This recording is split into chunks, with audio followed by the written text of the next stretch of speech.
Hi guys, welcome to the Saving Money Show with me, your host Sean. Again, we're outside, so I apologise in advance for any background noise. Today we're discussing, are the hedge funds responsible for the crash?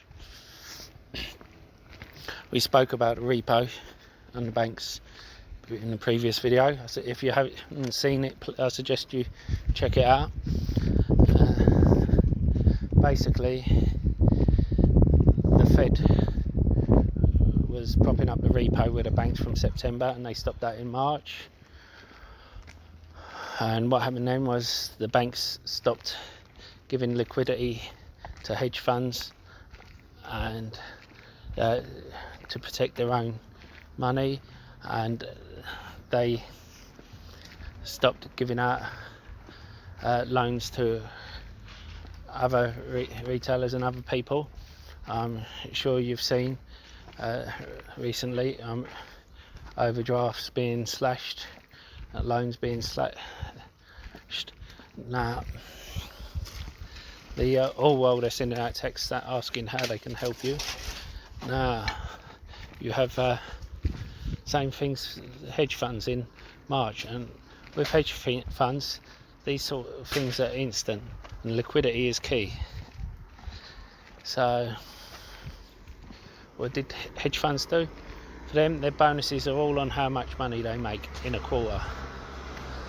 So they sold, all of them sold. And I don't know if you know, but Senate, two previous Fed chairmen actually backed this up by blaming the hedge funds, and they basically said that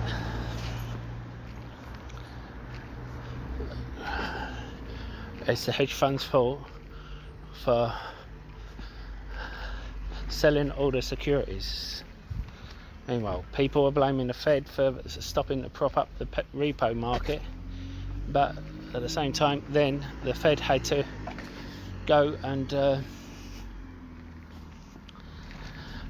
prop up the markets with equities and credits, the credit markets and all that. You know, the reason why you can go on your phone and click a button and buy a stock and it's there in a couple of seconds is because the credit market, they you know, if you have a share that's worth that someone's got $99, you're from 101, they're asking $101, and you settle on $100, but then the broker or credit market gets $1 out of it.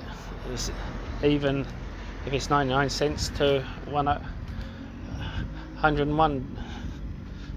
$1.01, you know, all those cents done thousands of times a day, millions of times a day, it all adds up.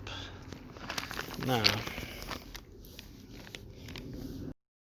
and don't forget to hit that lovely like button, almost as lovely as me. Helps with the YouTube algorithm and getting the video out to more people. And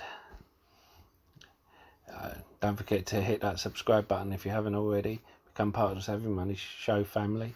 We give each other hints and tips and updates about stocks and shares we talk about on the show.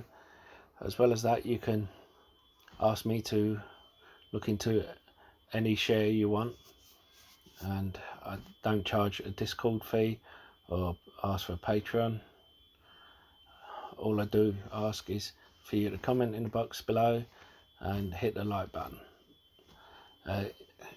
Even if you disagree with me, especially if you disagree with me, I like a debate, and if I do something wrong, I want you to call me on it so I can improve the channel. And why not check out the links in the description below? There's lots of offers. I've used each one of them myself. I wouldn't give you links if I haven't checked them out myself. If you're looking for a free trading platform, which should trade your stocks and shares. You know, you can get a free share worth up to £200 for signing up and depositing a small amount.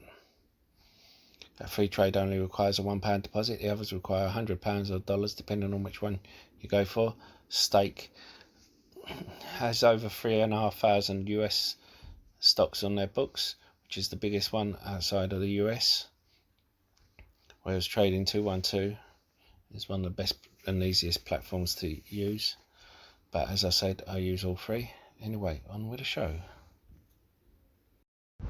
No, the thing is, these crashes, they don't happen very often, and you will find that there's always someone looking for someone to blame. But you will find the hedge funds will blame the banks for not providing them with liquidity. The banks will be blaming the Fed for not propping up the repo market, and the Fed will be blaming hedge funds for selling straight away without going through another process. It's a typical situation, and of course everyone else will be doing what they do at the moment. They'll be blaming COVID-19 or Roni Rona for our friends across the pond. Nah, I don't know about you, but I'm getting tired of the fact that everyone blaming everything on this virus. This virus is horrible, yes. It's deadly, yes. But you are getting companies that were struggling way before this blaming it. You're getting companies who are struggling and are now cutting costs, cutting services in the name of it to save money, blaming it. You're getting places like dentists that are saying, due to COVID-19, telling people, sorry, we can't see you unless you book an emergency appointment, and forcing people to spend more on an appointment for an emergency appointment that will take less time.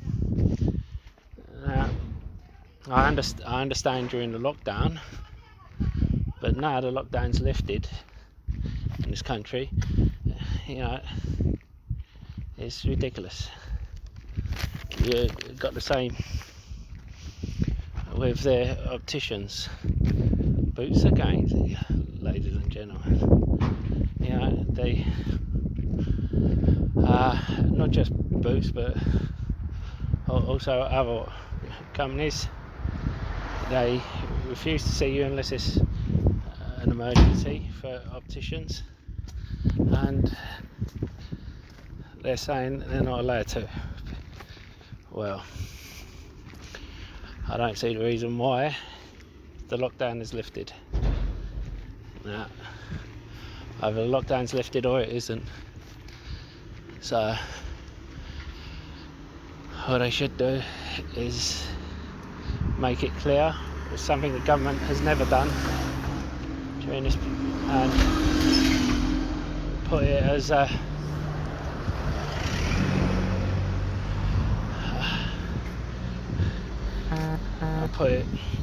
either people can be seen as a normal appointment or not. The problem is, as we know,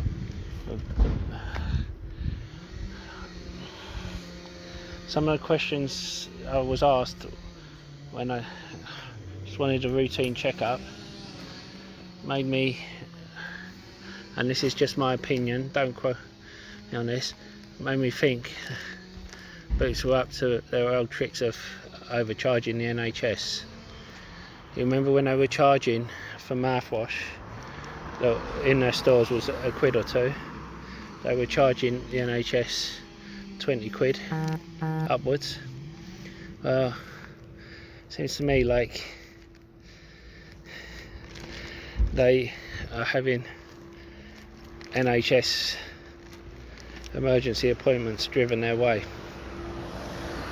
Anyway, I'll leave it there because I'm getting on my bandwagon now, when it's supposed to be about not about the UK, about the US and why the market's crashed.